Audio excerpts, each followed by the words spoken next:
अपनी गाथा नंबर 5 श्री समयसारजी ग्रंथ। आचार्य कुंदकुंदेव ने प्रतिज्ञा करी थी। पढ़ देख रहे ना, पहले आचार्य देव ने कुंदकुंदेव ने प्रतिज्ञा करी थी इससे पहले पेज पर कि आचार्य देव कहते हैं इसलिए जीवों को भिन्न आत्मा का एकत्व बतलाते हैं, कि जो जीव हैं उनको भिन्न आत्मा का एकत्व बताते हैं। तो अब उसके एक उत्तर में गाथा लिखी थी कि क्या बताते हैं कि अब एक विभक्त को दर्शाऊंगा और कैसे दिखाऊंगा। आत्मा तने निज विभव से दर्शाऊं तो करना प्रमाण, न छल ग्रहो स्खलना बने। 4 छंद हैं इसके, 4 लाइन हैं इसके, 4 बातें हैं। नंबर 1 तो कहा उन्होंने एक विभक्त को दर्शाऊंगा। विभक्त माने जब एकत्व कहते हैं तो एकत्व कहने में विभक्त भी स्वयं आ जाता है, क्योंकि जो एक है वो पर से भिन्न स्वयं है। तो जो एक है वो विभक्त भी है और भिन्न भी है। तो एक कहो कि विभक्त कहो एक ही बात है, दोनों बातें एक ही हैं।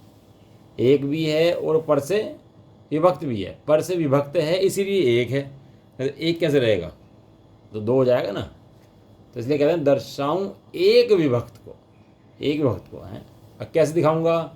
आत्मा तने निज विभव से, अपना वैभव देखकर दिखाऊंगा। ऐसे नहीं खाली बातें बातें करूंगा, फोफली बातें करूंगा। अपने आत्मा के वैभव से उस वैभव को दिखाऊंगा। जो मेरी आत्मा का वैभव है उस वैभव से दिखाऊंगा। मतलब मीठा खाकर बताऊंगा मीठा कैसा है, खाली सुन के नहीं बताऊंगा मीठा कैसा है कि उसने उससे सुन लिया, उसने उससे सुन लिया, उसने उससे सुन लिया। ऐसों का जैन धर्म मार्ग ही नहीं है। सुने सुनाओ का कि सुन लिया, जो उन्होंने कुछ कह रहे थे, मैं कह रहे थे जी हैं, वे कह रहे थे इसलिए हम तो ऐसा कर रहे हैं। ऐसा का मार्ग ही नहीं है। ये तो अपने से देखे और दूसरों को दिखाए, अपने से देखे दूसरों को दिखाए, ऐसा है। दीपक से दीपक जलाए, दीपक से दीपक जले तब प्रकाश हो। बिना दीपक से दीपक जले प्रकाश भी कैसे होगा। खाली अंधे बातें करते रहें आपस में। ये सारे मोही आपस में बातें करते रहें कि तू भी बढ़िया और मैं ये बढ़िया और सब बढ़िया बढ़िया, सब अच्छा चल रहा है, तो उससे कोई अच्छा होता नहीं है। तो मैं कैसे दिखाऊंगा। खाली बातें नहीं करूंगा मैं आत्मा को अपने वैभव से दिखाऊंगा।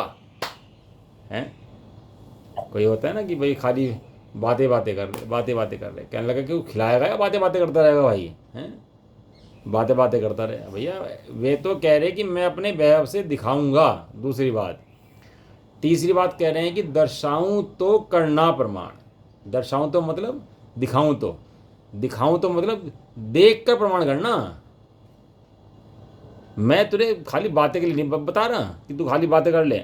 जो मैं बता रहा हूं तो उसे देख लेना, देख कर प्रमाण करना। क्या करना,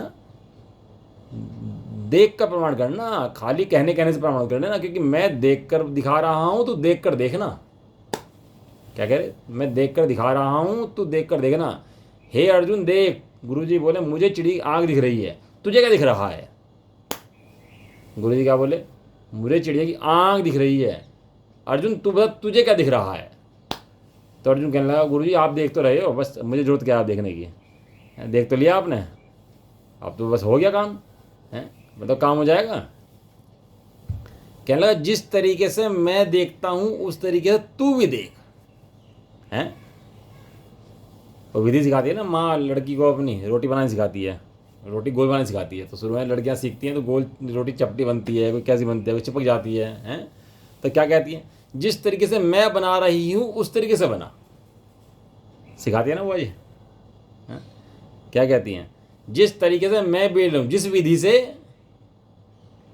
विधि से मैंने किया वो विधि देख, उस विधि से बना। तो उसका दर्शाऊं तो करना प्रमाण। तू देख, जैसे मैं दिखा रहा हूं अपने आत्मा के वैभव से, तू भी उस आत्मा के वैभव को अपने वैभव से देखना। न छल ग्रहो स्खलना बने। चौथा सेंटेंस, न छल ग्रहो स्खलना बने। देखो क्या है, आचार्य कुंद ने पता है कि सबसे इम्पोर्टेंट काम ना जीवन का यही है कि सब काम तो ये करेगा, ये पढ़ेगा, अपने को महान मानेगा, अध्ययन कर लेगा, सब काम कर लेगा, लेकिन अपनी वैभव का, आत्मा का वैभव अंतर्मुख होकर नहीं देखेगा। आचार्य कुंद देखो इसका पता है, ये सब काम कर लेगा लेकिन अपनी आत्मा का वैभव नहीं देखेगा। कैसे, निज अंतर्मुख होकर।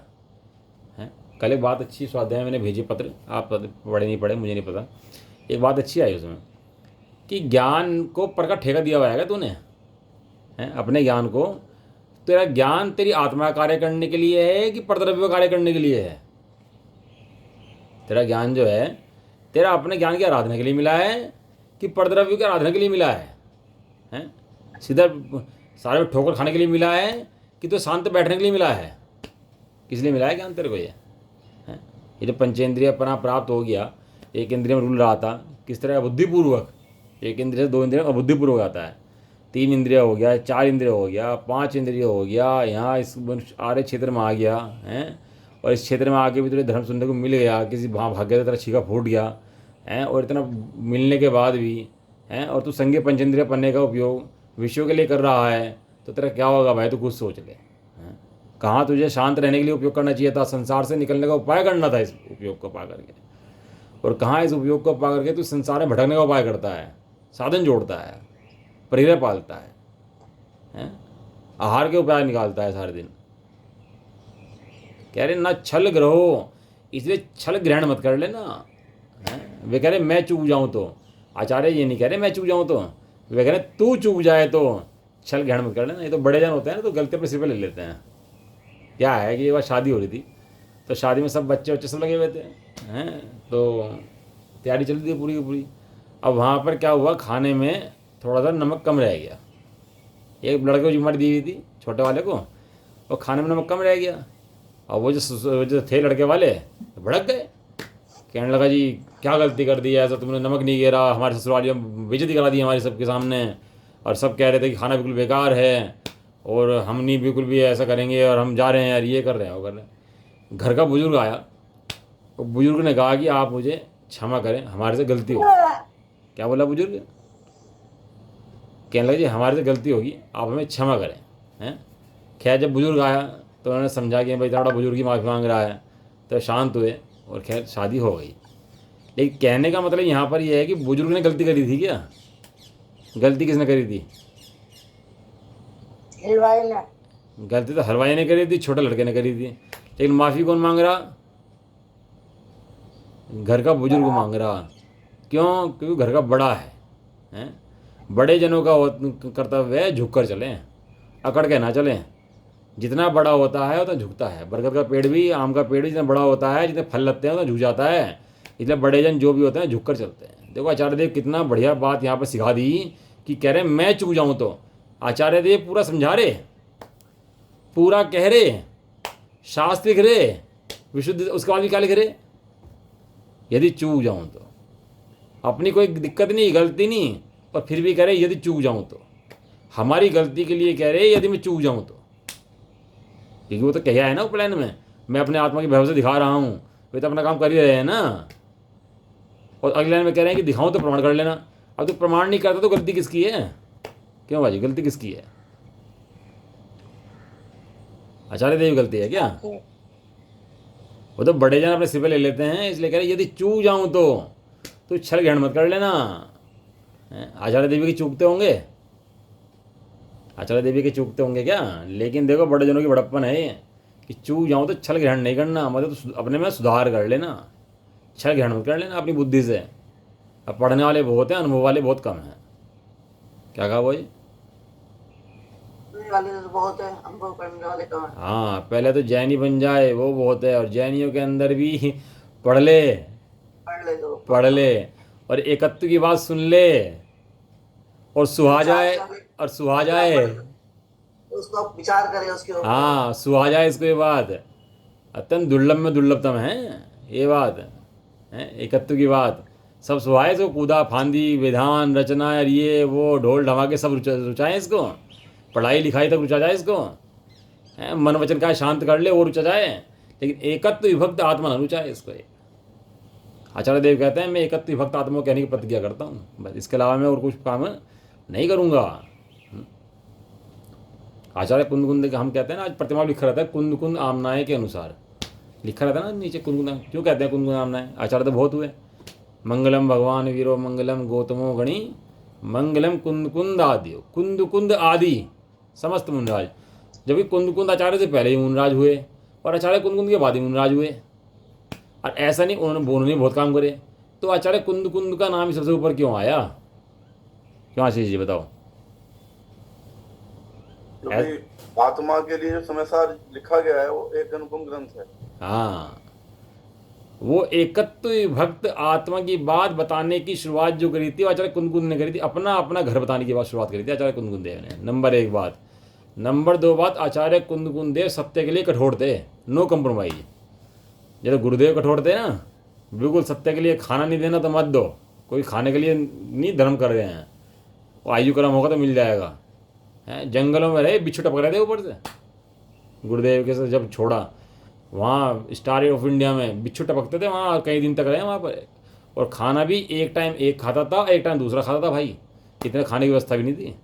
और जब कोई जानता भी नहीं था, ये था परिचय हो जाएगा इतना, उस टाइम में दृढ़ता से धर्म का पालन करा उन्होंने। सत्य के लिए भैया कठोर होना पड़ता है, सत्य के लिए तो कठोर रहना ही पड़ेगा। आचार्य कुंद ने अष्टपावड़ में कहीं भी कंप्रोमाइज़ नहीं करा। आप पढ़ कर देखो इन शिथिलाचार्यों के लिए कैसी कठोर कठोर बातें लिखी हैं, लेकिन कोई सुनने समझने तैयार होता नहीं है। बहुत कठोर रहे आचार्य कुंदकुंदेव सत्य के लिए, और जो सत्य के लिए कठोर रहेगा वही एकत्व को प्राप्त कर पाएगा। यदि सत्य पे कंप्रोमाइज करेगा, सत्य में थोड़ी सी ढिलाई कर देगा ना, थोड़ी सी ढिलाई कर देगा, तो अनादिकाल के संसार में तो बैठा हुआ है ही, तो रुल जाएगा। वो मोटर चलती है ना गाड़ी, उसके अंदर, और जरा सा उसके अंदर वो आ जाए, क्या बोलते हैं उसको, गैप आ जाए, कुछ बोलते हैं उसको, और जरा सा आ जाए ना तो जो सारी गाड़ी तोड़ देता है वो, हल्का सा आ जाए, हल्का सा गैप आ जाए उसके अंदर। सत्य के अंदर नो कंप्रोमाइज। कोई सुनता हो सुनो, मानता हो मानो, नहीं मानता हो नहीं मानो, लेकिन नो कंप्रोमाइज इन सत्य। क्या कह रहे हैं आगे? आचार्य कहते हैं कि जो कुछ मेरे आत्मा का निज वैभव है, क्या है आत्मा का निज वैभव? जो कुछ माने सब कुछ। यहाँ जो कुछ का मतलब थोड़ा सा नहीं, जो कुछ का मतलब है सब कुछ।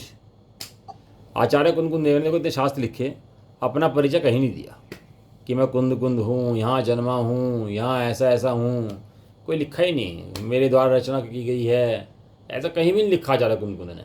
वो तो आचार्य कुंद के बाद के जो आचार्य हुए हैं उन्होंने कुंद आचार्य के बारे में कुछ थोड़ा बहुत लिखा, नहीं तो परिचय ही नहीं है, परिचय ही नहीं। कौन बताए कि शरीर के बारे में कौन बात करे, जिसे आत्मा से फुर्सत नहीं है वो शरीर के बारे में क्या बात करेगा? लगता ही नहीं है। बड़े पंडित जी के पास गए, कहने लगे जी फोटो लेना है हमें तुम्हारा। पंडित कहने ले ले फोटो भाई, मेरा फोटो लेना, लेकिन शरीर का फोटो, शरीर को फोटो मत लेना, ये शरीर मैं नहीं हूँ, मेरा फोटो ले सकता हो तो। अब तुम्हारा फोटो कौन ले रहा है? तुम्हारा फोटो तो आने का नहीं, कोई आत्मा का फोटो आते हैं क्या? आत्मा का फोटो तो आ नहीं सकता। अब तो उनका पंडित का फोटो ले कौन दिखाए, किसकी हिम्मत है बड़े पंडित का फोटो ले ले? तो फोटो नहीं खींच पाया, फिर लोगों ने साइड से इधर से उधर से मायाचार करके फ़ोटो ले लिए। अब गलत, मतलब ज़बरदस्ती की काम, ज़बरदस्ती का फ़ोटो ले लिए, कोई इधर से कोई इधर से, कोई चलते हुए कोई बैठ के, वो जब तो फ़ोटो आया बड़े पंडित जी के, नहीं तो बड़े पंडित का फ़ोटो नहीं था ज़िंदगी में आज तक एक भी। और हम घरों में अपनी शादी के, अपने बच्चों के बचपन के फ़ोटो लगाते फिरें और देख देख के राग पोषण करते फिरें। ज्ञानी जनों से पूछो ज़िंदगी कैसे जीते हैं अपनी, जैसी ज़िंदगी ज्ञानी जन जीते हैं ना वैसी ज़िंदगी जियो। अरे जहाँ जहाँ अपनी फ़ोटो लगी है ना वहाँ हटा दो और आचार्य कुंद की फ़ोटो लगाओ वहाँ पर आचार्य अमरचंद की फ़ोटो लगाओ। बहन श्री ने बनाई है फ़ोटो आचार्य कुंद की, आचार्य अमरचंद देव की, एक फ़ोटो लगाओ, जब याद आए तो इनकी याद आए, उन भोग की याद मत आए कि मेरी शादी हुई थी और मेरे बच्चे हुए थे और बच्चा हंस रहा था और छोटा था बड़ा हो गया, क्या पर इन्हें याद करना है, इस चक्कर में संसार उल गया है। गाने मत गाओ, गाथाएँ गाओ, हमारे पास गाथाएँ बहुत सारी हैं, भजन गाओ हैं, गाथाएँ गुनगुनाओ, जब तो याद होंगी गाथाएँ हैं जब गुनगुनाओगे, प्राकृतिक गाथाएँ। पति पत्नी दो बैठ जाओ और कहने लगा एक गाथा तू सुना, एक गाथा मैं सुनाऊंगा, देखते हैं कौन जीतता है, अंताक्षरी। क्यों भाजी, क्यों आंटी हैं, अंताक्षरी। और कहने लगा चलो ठीक है, कल एक गाथा सुनी थी, आज दो गाथा, कल तीन गाथा हो जाएंगी यार। क्या इधर की बातें करनी, वो कैसा है और वो कैसा है और उसके क्या हुआ था, इसके क्या हुआ था, कुछ नहीं, कोई बात नहीं करनी। क्या करो, गाथाएं पढ़ो, याद करो। आचार्य कहते हैं मेरा जो वैभव है, वे अपने को आत्मा देखते हैं और कहते हैं मेरे आत्मा का जो निज वैभव है, मेरा वैभव है, जो कुछ है मतलब सब कुछ है, इसके अलावा मेरा कुछ नहीं है, उस सब से मैं एकत्व विभक्त आत्मा को दिखाऊंगा। दिखा सकते हैं क्या? हैं, कोई दिखा सकता है क्या? कोई मीठा खाए और दूसरा पीछे मीठा कैसा है तो बता सकता है मीठा कैसा है दूसरे को? जो खाया वही एहसास कर सकता है, अपने को अनुभूति है उसको। भाई मैं थोड़ा सा स्वाद मुझे आया तो ये बता देते हैं कैसे स्वाद आया है कि अपना आप खाएगा, लेकिन वे कह रहे हैं दिखाऊंगा, दिखाऊंगा मैंने बताऊंगा, दिखाऊंगा मैंने बताऊंगा। बताओ। हाँ कि एकत्व विभक्त आत्मा कैसा होता है मैं तुम्हें बताऊंगा। ऐसा मैंने व्यवसाय किया है, उद्यम किया है, निर्णय किया है। क्या किया है? ऐसा मैंने व्यवसाय करा है, मैंने व्यापार करा है। किस चीज़ का व्यापार करा है? हम भी व्यापार करते हैं, नहीं करते दिन रात हैं? देखो क्या है, असली व्यापार तो ज्ञान का व्यापार है। ज्ञान का व्यापार ऐसा है कभी रुकता ही नहीं है, दिन रात ज्ञान का व्यापार चल रहा है। चल रहा नहीं चल रहा ज्ञान का व्यापार? ज्ञान का व्यापार कभी रुकता है क्या? नहीं रुकता। वो व्यापार ही असली व्यापार है। तो आचार्य देव कहते हैं जो ज्ञान सदाकाल चल रहा है उस ज्ञान को दिखाने का ही मैंने व्यापार करा है, उद्यम किया है, निर्णय किया है। कैसा है मेरा आत्मा? कहा था ना मैं एकत्व विभक्त आत्मा को देखता हूँ, मेरे आत्मा के वैभव से देखता हूँ।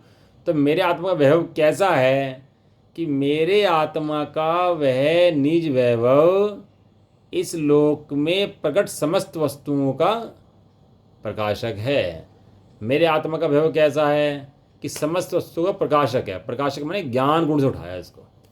आत्मा को कहाँ से प्रसिद्ध करा? ज्ञान से। गुण तो अनंत है आत्मा के, लेकिन एक गुण उठाया, ज्ञान गुण। क्यों? क्योंकि वो ज्ञान गुण के द्वारा प्रसिद्ध होता है। चीनी कैसी होती है? मीठी। नमक कैसा होता है? खारा। क्यों भाई? हैं? और गुण नहीं है उसके अंदर? सफ़ेद नहीं होता वो? ठोस नहीं होता वो? और गुण नहीं है क्या उसके अंदर? महक नहीं होती क्या उसकी? यही कि बताया मीठा होता है, खारा होता है। क्योंकि उसकी विशेष पहचान उस गुण के द्वारा होती है। अन्य गुण भी हैं, उन्हें मना नहीं कर रहे हैं कि वे हैं नहीं, उनकी नास्ती नहीं कर रहे हैं, वे भी हैं, लेकिन उसके अंदर एक गुण ऐसा है जिसके द्वारा उस वस्तु की पहचान होती है। समझ में आया? तो वो गुण आत्मा का कौन सा वो गुण है जिसके द्वारा आत्मा की तुरंत पहचान हो जाती है? वो कौन सा गुण है बताओ? ज्ञान गुण। हाँ, ज्ञान गुण। ज्ञान गुण सफल प्रकाशक है, लिखा समस्त वस्तुओं का प्रकाशक है। ये शक्ति अपेक्षा बात कर रहे हैं, क्योंकि क्या है कि समस्त वस्तुओं का प्रकाशक जो होता है वो केवली सर्वज्ञ का आत्मा होता है। वो समस्त वस्तुओं को प्रकाश कर देता है, हैं?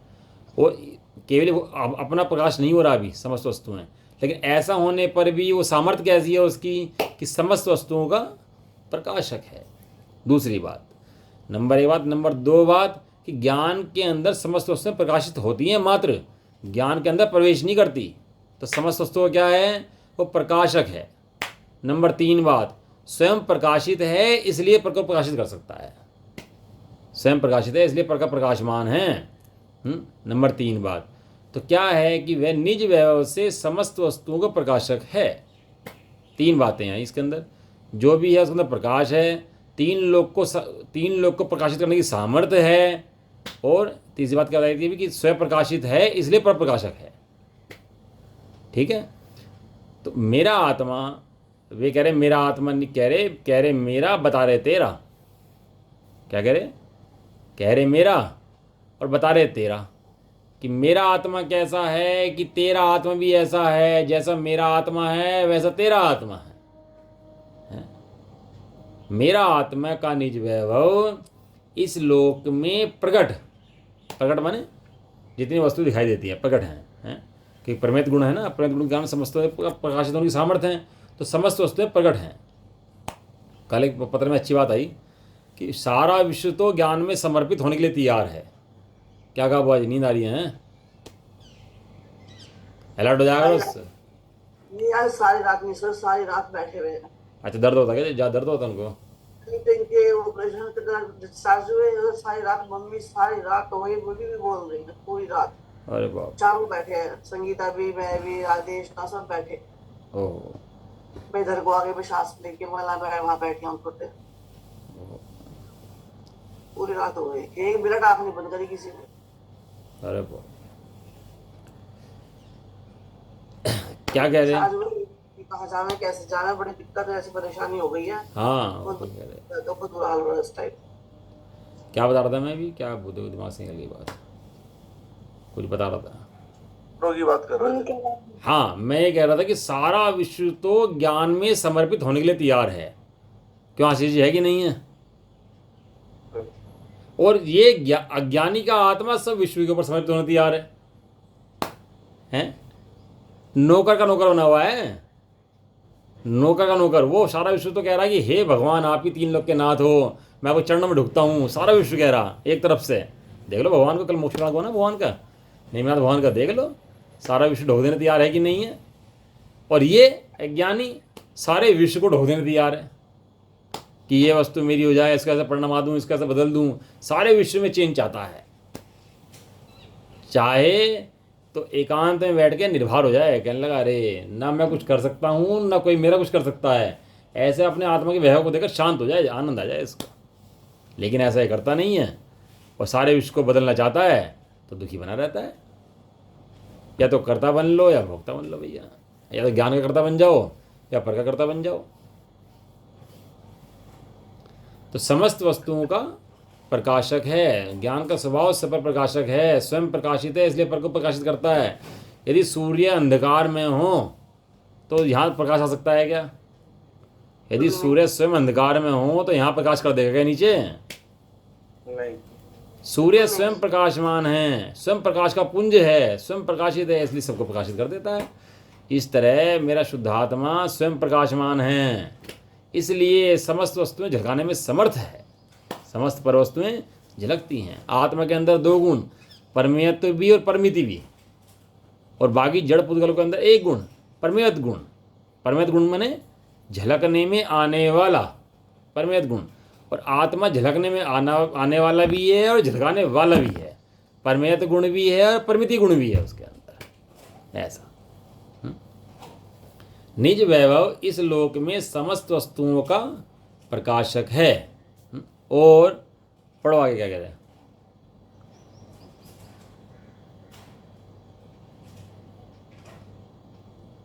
पढ़ो, कहाँ चुप हो गए?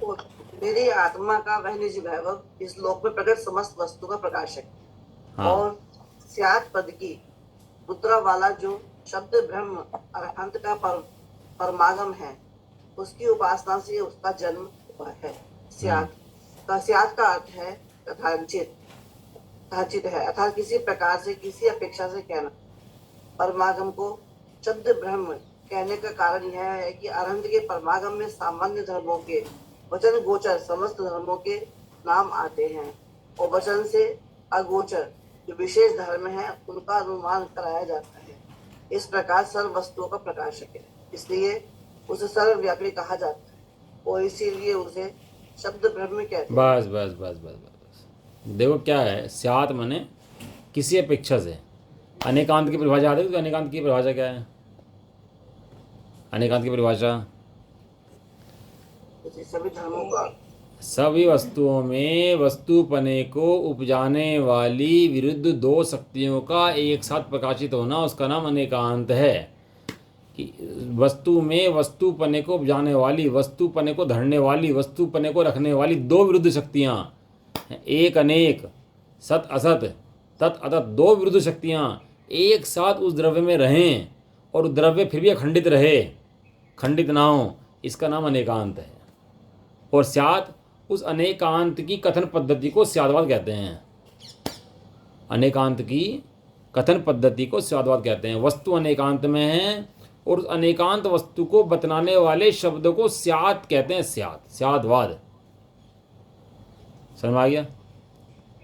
तो दो विरुद्ध शक्तियों रहने एक साथ, वो एक अलग बात है। उसको बताना, बताने में आना, जो बताया उसको कहते हैं स्याद्वाद। वाद का ना वाद, वाद माने बताना, और स्यात् माने किसी अपेक्षा से। जब वस्तु के अंदर एक धर्म बताया जाता है तो अन्य वस्तुओं का अभाव नहीं होता है, अन्य गुणों का अभाव नहीं होता है, अन्य गुण गौण होते हैं, अन्य गुण गौण होते हैं। जब कहा ये पिताजी हैं तो पिताजी कहने पर उस समय पिताजी की बात कर रहे हैं, लेकिन पुत्र भी हैं, भाई भी हैं, मौसा भी हैं, फूफा भी हैं, सब हैं। लेकिन जब कह रहे हैं पिताजी हैं तो पिताजी कहने में पिताजी की बात चल रही है, बाकी चीज़ गौण हैं, अभाव नहीं है। अभाव करके ख़त्म नहीं हो जाते। वे बाकी धर्म जो है उसके अंदर गौण हो जाते हैं। इसी का नाम स्यात है। स्यात, ये स्यात सब समझ में नहीं आया किसी के अन्य धर्मियों की। तो स्यात को क्या नाम दे दिया उन्होंने? संशय। अन्य धर्मियों ने क्या नाम दिया? संशय जी। कभी कुछ कहते हैं, कभी कुछ कहते हैं, कभी कुछ कहते हैं, कभी कुछ कहते हैं, इनका कोई भरोसा नहीं। जो कह दो हाँ हाँ करने लगते हैं। स्यादवादी को कहा संशय। लेकिन संशय नहीं है, शायद एक निश्चयात्मक पद है। उन्होंने वे हुए कवि ओमधारी सिंह दिनकर, ये नाम है। तो उन्होंने कहा कि जैन रामधारी सिंह दिनकर, उन्होंने कहा था कि ये जैन धर्म का स्यादवाद हर किसी के निपजता। वो समझ गए थे ये स्यादवाद क्या है। ये जैन धर्म का अनेकांत हर किसी को पचने वाला नहीं है। ये कोई बिरला पचा पाता है स्यादवाद को, कि एक ही वस्तु में दो विरुद्ध धर्म कैसे रहते हैं। इसका नाम स्यादवाद है और इसका नाम अनेकांत है। दो विरुद्ध धर्म एक साथ रहें। अभी तो किसी को बताने के लिए कुछ नहीं है कि क्या करें क्या नहीं करें। महाराज जी के पास लड़की औरत बैठी थी, महाराज जी बैठे थे वहाँ मंदिर में, कहे लड़के का नाम क्या रखूँ अपने, और महाराज जी कहते लड़के का नाम ऐसा ऐसे रख ले दो अपने। अभी तो इन्हीं चीज़ों फुर्सत नहीं है आदमी को कि लड़के का नाम क्या रखना, मेरा वहाँ ख़राब समय चल रहा, वहाँ सही कैसे कर दूँ और ऐसा कैसे कर दूँ। इन बातों को सुनने की फुर्सत किसे है। स्यादवाद अनेकांत जो वस्तु स्वरूप है, जो मैं द्रव्य है, जो द्रव्य अनंत गुणों का पिंड है, जो अनंत गुणों को पिए बैठा है, वो द्रव्य कैसा है कि वो गुण पर्याय वाला है। गुण अनेक हैं, पर्याय अनेक अनेक हैं, और ऐसा होने पर भी वो द्रव्य एक है। इसका नाम स्यादवाद है। हैं? यदि अनेकांत को भी सर्वथा अनेकांत मान लोगे ना तो एकांत हो जाएगा। अनेकांत को भी अनेकांत में मान अनेकांत अनेकांत कर दोगे वो भी एकांत हो जाता है। स्यादवाद अनेकांत वस्तु की कथन पद्धति, वस्तु है उसको कहना ये स्यादवाद। तो उसकी शब्द की मुद्रा वाला कौन है? वो शब्द ब्रह्म अरहंत का परमागम है। वो अरहंत देव का परमागम है। देखो एक होता है आगम, एक होता है परमागम। क्या होता है? एक आगम और एक परमागम। क्या डिफरेंस होता है दोनों के अंदर? बताया था पहले आपको, बताओ क्या डिफरेंस होता है। जो प्रथमन योग, कर्णन योग, चरणन योग के शास्त्र हैं वो होते हैं आगम, और जो आध्यात्म शास्त्र हैं वो कहते हैं परमागम।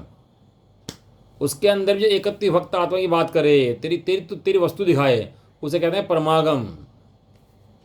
यह है परमागम, अध्यात्म। यहाँ करे अरहंत का परमागम है, उत्कृष्ट आगम है। उसकी उपासना से उसका जन्म हुआ है। किसका जन्म हुआ है? किसका जन्म हुआ है? कि किसका जन्म हुआ है बताओ। लिख रहा जन्म हुआ है, किसका जन्म हुआ है? किसका जन्म हुआ है? लिखा है जन्म हुआ है। कौन पैदा हो गया यहाँ पर? हैं? मेरे निज वैभव का जन्म हुआ है। लिख रहे हैं ना, जो आत्मा का निज वैभव है, जो वैभव में सब वस्तु का प्रकाशक है, उसको दिखाऊंगा वो कैसे हुआ है कि वो स्यादवाद की अरहंत की जो परमागम है उसकी उपासना से जन्म हुआ है उसका निज वैभव का। देखो आत्मा में ज्ञान सबके है, लेकिन धन्य है वे जीव जिनके ज्ञान में आत्मा है। तो ज्ञान में आत्मा कैसे आया? कि अरहंत देव के परमागम की उपासना से आया, पढ़ने से आया। उपासना मतलब खाली पूजा करना नहीं है। उपासना मतलब उसको जैसा वह लिखा वैसा मानना है।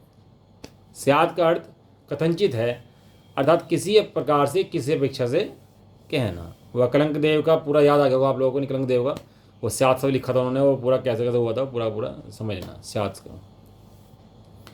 परमागम को शब्दोरम कहने का कारण यह है कि परमागम को शब्दोरम क्यों कहते हैं, उसका कारण यह है कि अरहंत के परमागम में सामान्य धर्मों के वचन गोचर माने वचन में आने वाले, जितने वचन में आ सकते हैं, समस्त धर्मों के नाम आते हैं। जितने धर्म हैं उनके नाम तो आ जाते हैं कि कैसे कैसे। अनंत धर्मों में से जो वचनों में आ सकते हैं उसके नाम तो आ सकते हैं। सप्तभंगी पढ़ी आपने? सप्तभंगी पढ़ी किसी ने? सप्तभंगी नहीं पढ़ी? नाम पता सप्तभंगी किसी को क्या है? अस्ति अस्ति नास्ति, अस्ति नास्ति, अस्ति नास्ति, अवक्तव्य, अस्ति अवक्तव्य, नास्ति अवक्तव्य, अस्ति नास्ति अवक्तव्य। एक वक्तव्य है, एक अवक्तव्य है, दो वेद है उसके अंदर। वक्तव्य मैंने जो कहा जा सकता है, अवक्तव्य मैंने जो नहीं कहा जा सकता। एक ने कहता है कि आत्मा को कहा जा सकता है, बिल्कुल कहा जा सकता है कि भाई ये आत्मज्ञान वाला है, दर्शन वाला है, सुख वाला है, कहा जा सकता है, वक्तव्य है, व्यक्त है। और अवक्तव्य क्या कहता है कि आत्मा को कहा ही नहीं जा सकता। अनंत गुणों को कैसे कहोगे? तो दोनों ही आत्मा के अंदर धर्म हैं, कहने के भी और नहीं कहने के भी। उसे कहते हैं भंगी, सप्तभंगी। तो ये दो हमारे एक विद्वान थे, हमारे नाम तो मुझे याद नहीं है, तो अन्य मत ही चलते थे साथ में उनके। तो वे कहते थे आपका तो भंगी है भैया, जैन धर्म में तो भंगी होता है, भंगी भंगी है ना हमारे यहाँ। तो मजाक बनाया करते थे कि जैन धर्म में तो भंगी होते हैं। तो हमारे विद्वान कहते थे कि भैया भंगी है ना इसलिए सफाई रहती है, तुम्हारे यहाँ भंगी नहीं है ना तो कूड़ा कचरा भरा हुआ है तुम्हारे यहाँ। देखो ज्ञानी ज्ञानी कैसे कैसे बातें निकाल लेते हैं। कहने लगा हमारे यहाँ भंगी है ना, सफाई इसलिए रहती है, तेरे यहाँ तो भंगी नहीं है, तो तेरा कूड़ा कचरा से भरा रहता है तेरे यहाँ। हमारे भंगी सब सफाई कर देते हैं हमारे यहाँ की। भंगी भी जरूरी है। तो यह सप्तभंग है। तो क्या है कि समस्त धर्मों का वचन गोचर नाम आते हैं, और जो वचन के अगोचर धर्म हैं उनका अनुमान कराया जाता है, उनका अनुमान कराया जाता है। जो क्या है, जब आत्मा का अनुभव होता है तो चौथे गुण स्थान वाले को जैसे आत्मा का अनुभव होता है वैसे ही सिद्धों को भी आत्मा का अनुभव है। आत्मा का अनुभव में फर्क नहीं है दोनों के। जो चौथे गुण स्थान वाले को आत्मा का अनुभव है वैसा ही सिद्धों का आत्मा का अनुभव है। आत्मा के अनुभव में रंच मात्र फर्क नहीं है। तो फर्क कहाँ पर है? फर्क कहाँ पर है? वो समय में है काय में, हाँ अनुभव काल में, हाँ अनुभव, वो केवल अनुभव का काल बढ़ता है। आत्मा का अनुभव जैसा समय दृष्टि को हुआ है वैसे सिद्ध को होता है। यदि आत्मा का अनुभव ना हो तो मोक्ष मार्ग शुरू भी नहीं हो सकता है? वो ठीक है, उनके पास बोरे पड़े हैं, चीनी के गोदाम पड़ा है, लेकिन ये जो पैदा हुआ है ना, एक दाना तो इसके पास भी है। और जैसा गोदाम भरे पड़े ना ऐसे एक दाना इसके पास भी। एक दाना चख के कहता है कि चीनी ऐसी होती है, एक दाना चखने के बाद। और जिसने दाना नहीं चखा देख देख के कहता है गोदाम है, भरे पड़े हैं, वही मोक्ष मार्ग से बाहर है, वही मोक्ष मार्ग से बाहर है। एक दाना चखा है, जैसा चखा है वैसा ही गोदाम है पूरा का पूरा। ये परखी लगा लेता है कि कैसा है, परखी लगा के चेक कर लेता है। इसी प्रकार ये ज्ञानी जीव शुद्धात्मा का जैसा अनुभव करता है बिल्कुल वैसा ही अनुभव सिद्ध भगवान भी करते हैं। हालांकि ये नहीं जानता अनंत गुणों के नाम क्या हैं, अनंत गुणों के अनुभव भी नहीं करता, लेकिन उस अनंत गुणों वाले एक शुद्ध बुद्ध आत्मा का अनुभव कर लेता है। तो कहने में आता है अनंत गुणों का अनुभव कर लिया। बताओ भाई, इसने मीठा खाया तो सफ़ेद खाया कि नहीं खाया? सफ़ेदपन खाया कि नहीं खाया? उसका ठोसपन खाया कि नहीं खाया? किसी अंधे को आप मिश्री जीभ पर रख दो, उसको नहीं पता रंग कैसा है, उसका आकार कैसा है, ठोस है कैसा है। अब उसको इतना पता होने के बाद भी वो मिश्री का स्वाद चख लेगा, चख लेगा, मीठा स्वाद चख लेगा, उसको मजा आ जाएगा नहीं आ जाएगा पूरा मिश्री का। और यहाँ की मिश्री का निर्णय होगा कि जितनी मिश्री पूरे जगत के अंदर सबका निर्णय हो जाएगा, उसको सबका हो जाएगा, सबको हो जाएगा, सारी जगत की मिश्री का निर्णय हो जाएगा। तो कैसी मिश्री होती है, कहाँ कहाँ होती है, जहाँ बन रही है ऐसी है, सिद्ध भगवान कैसी, सिद्ध भगवान की मिश्री कैसी है और मेरी मिश्री कैसी है, उसको ये पता लग जाएगा। किसको पता लगेगा? जो अपनी मिश्री का स्वाद चखेगा। इसी प्रकार जो अपने शुद्धात्मा का स्वाद चखता है, जैसा सिद्धों का है वैसे ही ज्ञानी का आत्मा है। दोनों में फर्क नहीं है, दोनों केवली हैं। लिखा आचार्य ने, गाथा आएगी अभी आगे, अभी आने वाली है कि दोनों केवली हैं। वे भी केवली हैं और ये भी केवली है। ये श्रद्धा का केवली है, वे चारित्र केवली हैं, दोनों केवली हैं। लेकिन श्रद्धा में केवली दोनों समान है। जय श्रद्धा के में केवली भगवान है, ऐ श्रद्धा में केवली ये है। इसको पता लग गया मेरा द्रव्य कैसा है, मैं कैसा हूँ, मेरे गुण कैसे हैं, मेरी पर्याय कैसी हैं, मैं कैसा द्रव्य हूँ। चख लिया इसने स्वाद उसका। अनंत गुणों के नाम ना पता होने पर भी उसने पूरे अखंड एक द्रव्य को साथ चख लिया, अनुभव कर लिया। इतना लंबा चौड़ा धर्म है नहीं है। बालक को खीर खिला दिए हैं तो बालक ने खीर चख ली, विधि तो आती नहीं बनाने की उसको खीर की हैं। इस तरह यहाँ पर है, धर्म सिखाया और तुरंत सीख लिया कि शुद्धात्मा है कि हूँ, बस इतने में धर्म हो जाता है, मोक्ष मार्ग शुरू हो जाता है इतने में। तो समस्त धर्म विशेष धर्मों का अनुमान कराया जाता है।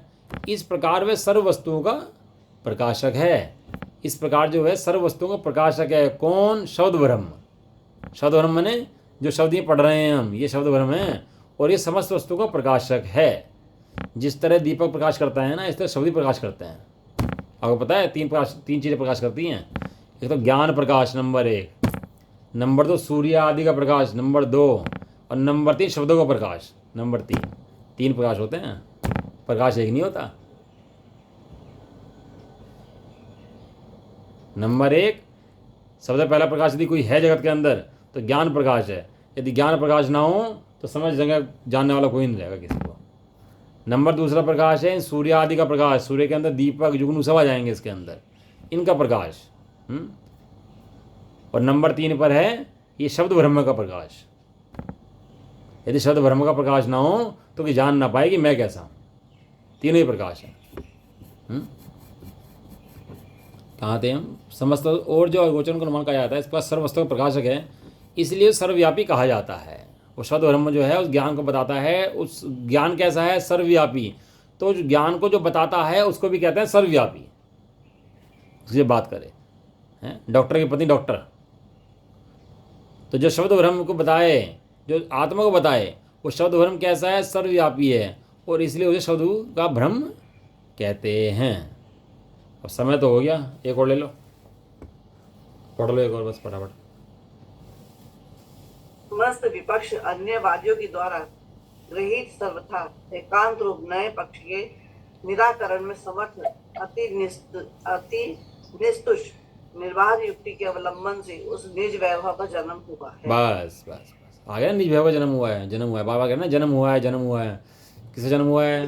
कि निज वैभव का जन्म हुआ है। निज वैभव का था, एक जन्म नहीं हो रहा था, उसका जन्म हुआ है।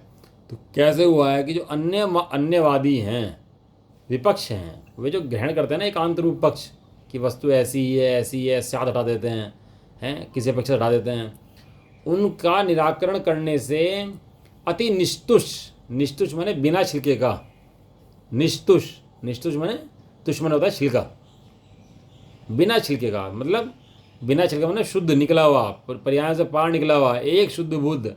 निर्बाध युक्ति माने जिसके अंदर बाधा नहीं है, ऐसी युक्ति से। इसका मतलब मैंने पढ़ा है, कहाँ से पढ़ा है? आगम से पढ़ा है।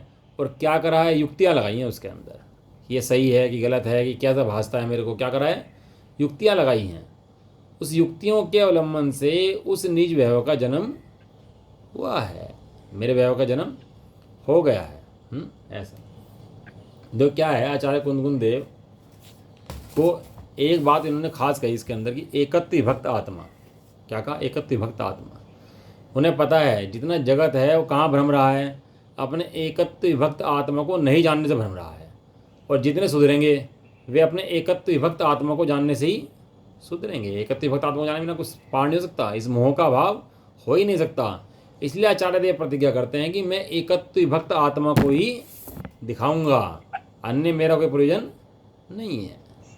अन्य प्रयोजन तो वो साध रहा है बाहर में हैं, तू मात्र अपने आत्मा की साधना नहीं करता, मेरा काम तो भैया उसे दिखाने का है। और इस तरह इतना आया आज, तो इसको पढ़ लेना आप लोग, घर बैठ के दोबारा पढ़ना इसको। और कोई सबसे बढ़िया आशीष जी पता पढ़ने का तरीका क्या है? कोई बच्चा हो, बड़ा हो, पास में कोई बैठा हो, उसको पढ़ा दो बस। जैसे आपने पढ़ा ना, तो कोई मेहमान आए, कोई मित्र मिले, साधन मिले, देखो भैया आज ये पढ़ा है, इसकी रिवाइज, तुम्हारा रिवाइज हो जाएगा और उसकी पढ़ाई हो जाएगी। बस उसको पढ़ा दो कि हाँ भाई ये ऐसे ऐसे ऐसे है, कि एकत्व विभक्त आत्मा क्यों जरूरी है। कोई सहेली मिले, पति मिले, बच्चे मिले, जो लो उसे लेके बैठा के ये पढ़ा दो बस कि ये है भैया ऐसा, तो आपका कोर्स खुद ही रिवाइज हो जाएगा और आपका समय भी निकल जाएगा, आनंद भी होता आएगा। चलो ऐसा ठीक है। चलो बाकी आगे की बात कल पढ़ेंगे इसकी, क्या है कल गाथा शायद पूरी हो जाए तो ये देखते हैं, ठीक है ना। निज निधि निज में बताई यह अनंत